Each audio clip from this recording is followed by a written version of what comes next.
Welcome everybody to a look at the next two films in the J Horror Rising box set from Arrow Video, which is just behind me.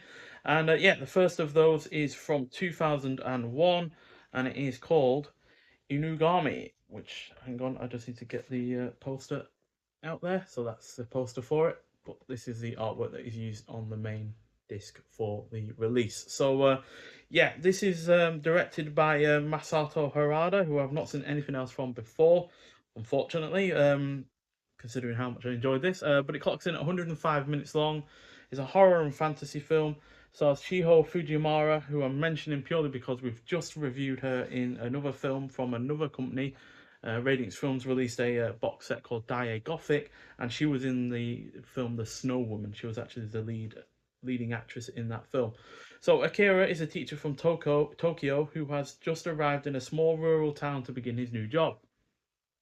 Soon after arriving, he meets and begins to fall for Miki, a paper maker and part of a large and unusual family.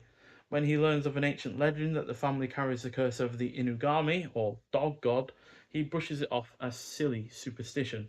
After a series of mysterious deaths, however, the townspeople begin to grow restless and suspicious, and Akira must confront the truth about Miki and her family. So, this does offer up a good mix of the two genres. It's not the first one we've talked about in terms of general films that on this channel that mix horror and fantasy, but yeah, it does offer up a good mix of its two genres, and it also features the ancient legend as a basis for its plot, which itself is generally engrossing.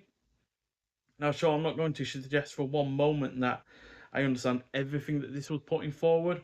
Maybe it's just a cultural barrier or something like that, but I was never bored, and there are some really rather interesting aspects to it. The cast is also good, the setting is well used, the production is solid. It sells the legend of the Inugami really, really rather effectively, especially to someone that's never heard of that legend before. The pacing is on point, it is well shot, the character interactions are handled well, and I really rather like the way that the finale is executed when Miki is starting to be properly accused of being the dog god and inflicting these deaths and stuff on the townspeople, and when they start to try and get their revenge, it switches from color to black and white, so it looks like back when this might have happened in the past to her family when other people, her ancestors, might have done the same kind of thing. So yeah, that's really rather cool. And then it flips back to color as soon as a massive fire occurs. So that color just pops even more because you've just gone from a black and white sequence to a full color one. So yeah, overall, really, really impressed with the film. Um, that's the disc it shares with the second film on this release.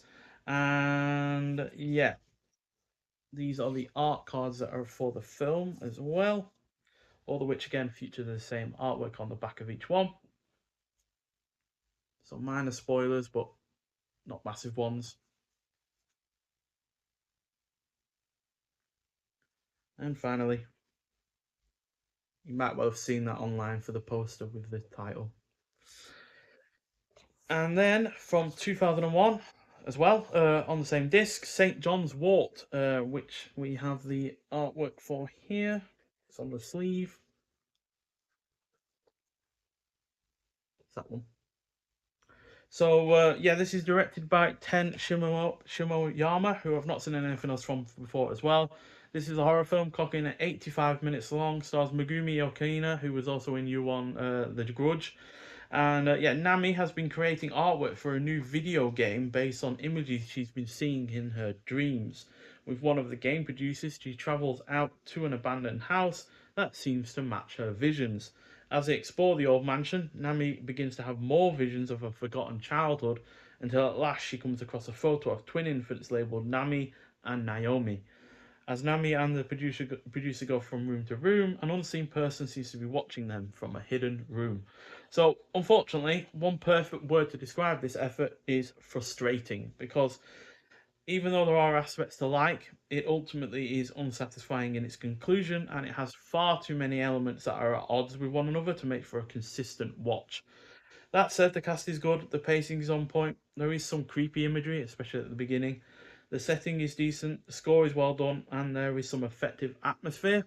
Unfortunately, it looks really ugly at times, especially with its attempts to fuse gaming elements with live action. as there are not only some really rather poor green screen and special effects, but also several poor choices in how the film looks with its colours and oversaturation of the images. It is also not scary or tense in the slightest. The plot lacks coherency at times, particularly when it comes to its exposition heavy conclusion, and the characters, along with their interactions, are really rather quite weak. So, yeah, unfortunately, as we cross the halfway point for this box set, as there are 7 films, and this is the 4th film in the set, we do reach a low point for this box set. I gave the previous film 4 out of 5, but this only gets 2.5 out of 5, unfortunately. Just not enough here for me to really get a hold on, and maybe it's the fact it's significantly shorter than the other films that we've looked at so far, or just not being able to really make a what is based on an actual video game from the late 90s, I believe, um, feel physically real or something like that. But yeah, at the end of the day, it's just not scary or tense enough, and neither is the coherent enough in terms of its visual language that it has going on. So yeah, which is a great shame because I really was looking forward to that. I was hoping that for once we might actually get a video game adaptation that is actually a solid effort, but as per usual, it seems like the video game curse on films just comes true once more. So yeah, we do once again get art cards, which all feature the original artwork on the back. So again, minor spoilers.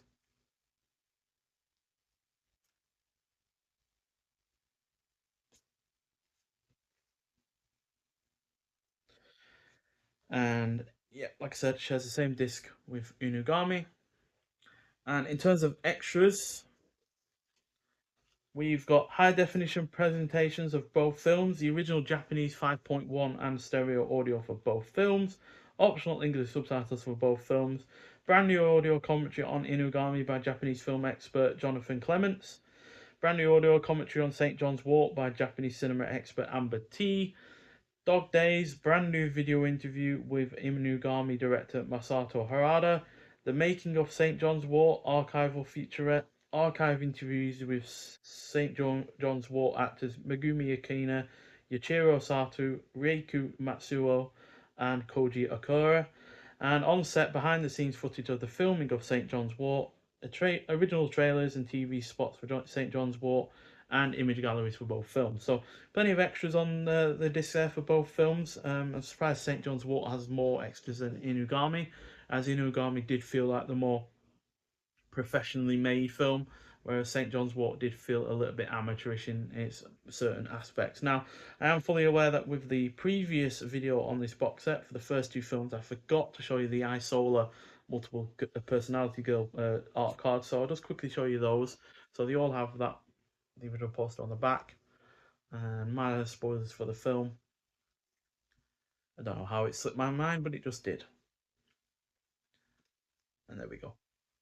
So yeah, do apologise for that, but yeah, regardless, Inugami is really rather good, and St. John's Wort isn't really rather good. So yeah, which is a bit of a shame, but still, if only one film out of this 7 film box set is only going to be underwhelming, then that's perfectly fine by me because the first 3 I've really rather enjoyed. So hopefully the next 2 I really rather enjoy as well. I already know that I love Norai the Curse, which is the 7th and final film in the box set. But yeah, really am interested to see what the next 2 have in store for us. So yeah, but nonetheless, if you have seen either of these films before, I'd like to hear your thoughts on them. But thank you for watching, and I'll see you in the next one. Bye.